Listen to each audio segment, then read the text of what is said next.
would say I was a bit of a yo-yo dieter. Really just someone who could make good progress in 2 weeks, lose a bit of weight, but then would put it back on again. It'd just be like that, really. It was circular for quite a long time. The problem is, obviously, putting weight back on, it would always go a little bit more. So I was just kind of on an upwards trajectory for a few years, I'd say. I mean, I gained quite a lot of weight when I was younger, between, say, the age of 20 and 23. Then lived with someone who would do good home cooking, 2 hours worth of good home cooking every day. So quickly lost the weight and was in the best shape of my life around 25, 26, but then had kids, and it kind of just slowly went on upward trajectory from there, really.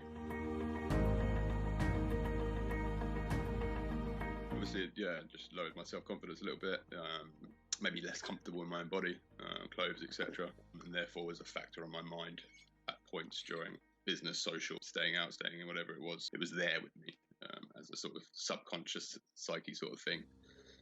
Just a nag, really. Something nagging in the back of your mind to say to do something about it, or that, that self-image kind of thing, deteriorating. But I believe in coaching, obviously. It's not my first rodeo. I've done coaching in the past, not just physical, but business, mental, whatever it is. So it was just a case of, trying to give myself a little boost, a little kick up the backside to get on a good path, and more about educating myself to keep on that path as opposed to just learning a quick fix. It was just about being ready for going, all right, time now to kind of think about your older years. And this is probably to my detriment. When I was younger, it was about the Atkins, and actually it was my mum doing that and leading the way with that. Actually, she was probably my worst enemy as well with regards to eating food. But it was those kind of diets which I think set me off on a path of just failing in the first place. And once I'd done a particular diet, there was no going back to it once you come off it as well. I've never done the same thing twice. Certain things aren't sustainable. First was when I hit like 18, 19, those drinking and eating years. And then after that, mostly outside of uni, when the 9 to 5 was there. Obviously working at a computer, a lot of sitting down, getting home, doing what you got to do, and then sitting down and working all night because you run your own business. So a lot of inactivity throughout the week.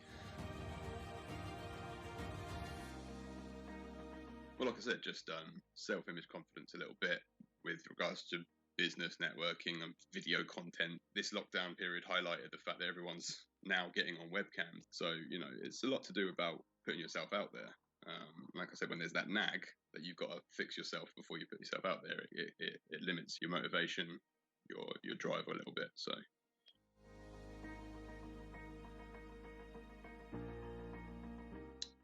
Commitment from myself, basically. Obviously, as a CEO, I'm overcommitted anyway, 24/7. So promising extra things, extra pieces of my time isn't always a safe bet. That was really my only concern. I'd known Mike, so obviously the concern of, is this the right guy, wasn't there. And you want to know someone's got the experience, and I know he's done it at least 15 years or more. So those things were ticked off already. The money was ticked off already. It was just a case of being ready to commit in mind and body as well.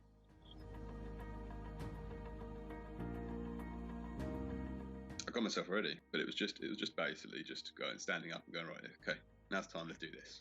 Let's get into it. Just committing.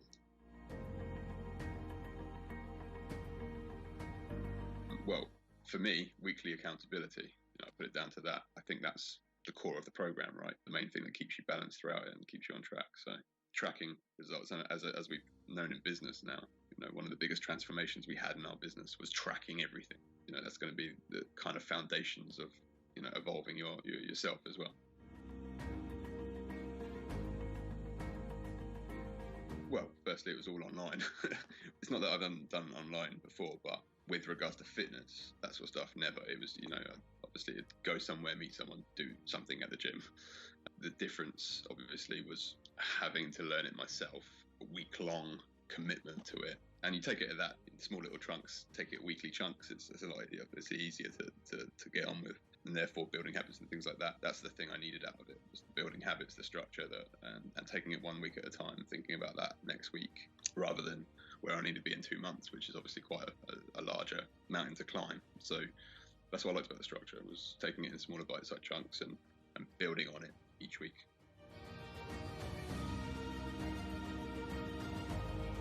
I don't know if I put my finger on anything I didn't really like.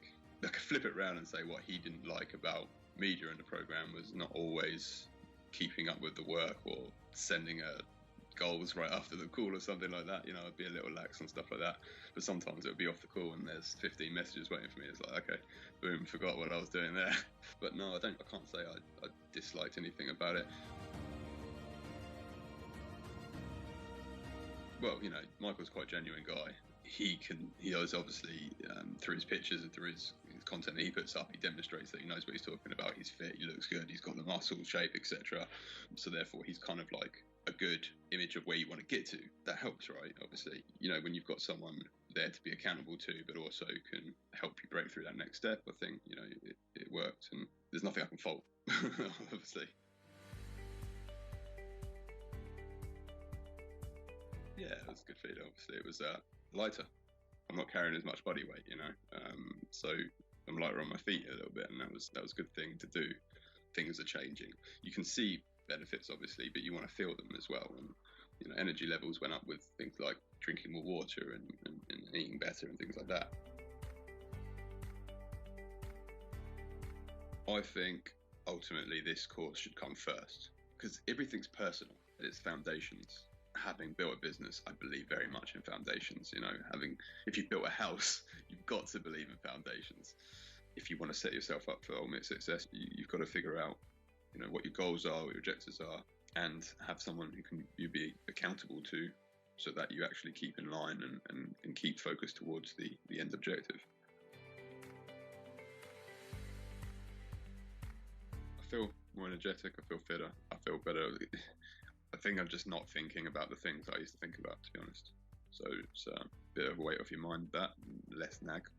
I still got a way to go, but I'm feeling good about the results. So that feeling good is a good motivator for that next step. I think anything with structure is going to help.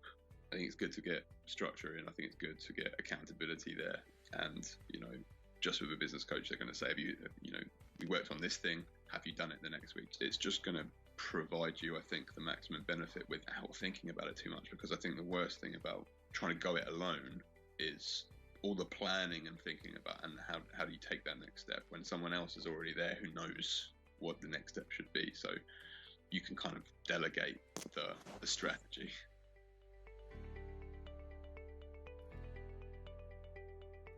Not the typical diet, just more of an awareness, really.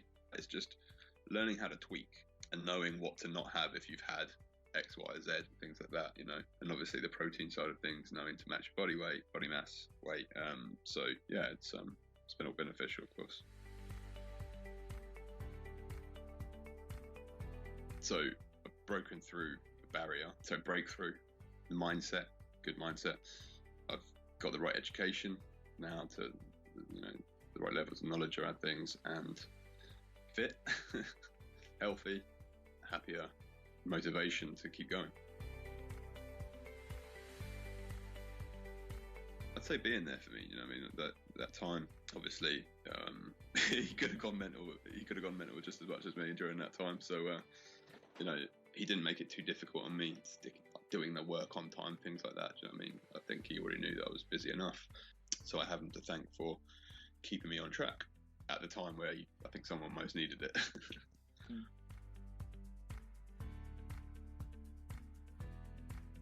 Yeah, I mean, I should be. But I think I'll be the most proud of myself when I take it that little bit further and, you know, use that to drive myself and hit that next objective. And then I think, you know, if I could do it without you now, then you've done your job the best, obviously. So I owe it to him to reach my goals that I set out to reach in the first place. Yeah, it feels good, obviously. Yeah. You know, if you set out to do something and you spend money on it, you want to get results, right? So it's a good feeling to not have wasted my time or my money, and at the end of it, I'm a better version of myself.